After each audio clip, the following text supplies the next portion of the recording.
अस्सलाम वालेकुम my YouTube family, कैसे हैं आप सब। उम्मीद करती हूँ कि आप सब ठीक ठाक होंगे और खूब सर्दियाँ एंजॉय कर रहे होंगे। ये है मेरी कुछ रेसिपीज़ जो मैंने बना के अपने इंस्टा के अकाउंट पे इनकी रेसिपीज़ भी डाल दी हैं रिटन फॉर्म में, और आप इनको ज़रूर जाके देखें। मैंने आगे अपना इंस्टा का अपना जो अकाउंट है उसकी पिक्चर भी शो कर दिया है कि ये मेरा इंस्टा का अकाउंट है। आप जाएँ और उसको लाइक करें, सब्सक्राइब करें और फॉलो करें और शेयर करें, और अपनी अम्मी पापा सबको कहें कि फॉलो शेयर कर लें, ठीक है। और प्लीज़ मेरे इस चैनल को भी, यूट्यूब वाले को प्लीज़ सब्सक्राइब कर दें। Thank you. और अगर आपको कोई और न्यू रेसिपीज़ चाहिए हो तो मुझे बता दीजिएगा, मैं वो भी बना के और उनकी भी वीडियोस और जो भी रिटन रेसिपीज़ भी अपलोड कर दूँगी, ठीक है। तो ये मज़ेदार सी स्टेक्स और सैंडविचेस, बहुत सारी चीज़ें मैंने बनाई हैं जिनकी मैंने आपको दिखा दी हैं पिक्चर्स।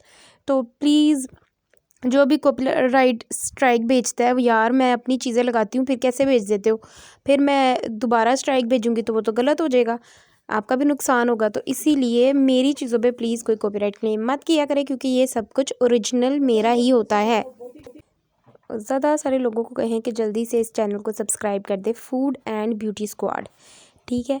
ये मैं आपको आगे से अपना इंस्टा अकाउंट भी दिखा दिया है। टिल माय नेक्स्ट वीडियो, अल्लाह हाफिज़, अपना ख्याल रखें और ज़रूर सब्सक्राइब की।